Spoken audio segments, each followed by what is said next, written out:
cismaan waa dheeraysay xilka in lagaa qaadan inuu arkay anu sababtu waxay tahay wadanka lagama rabo nin wax tara wadanka waxa loo baahan in lug jiida nin hore tilaabo u qaada loo baahan islaama tilaabooyinkooda waa dheereeyeen anu markaa tiyaatarka dhisaysay markaa hawsha waday markaa meel walba ka muuqatay shaqada in lagaa qaada way ii muuqatay wallahi way ii muuqatay waxa weeye waxaad eersatay waxqabadkaadi eersatay weli ilaahay lacag ka hadlay hebel asaasan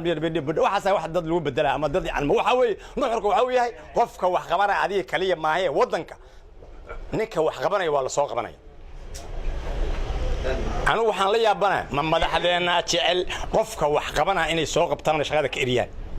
ma dad kale oo ku amraa jira ooliyo qofkaas waa dheerayaan naga qabowriya hawshiida noo dansanaatay waxaan isleeyahay marka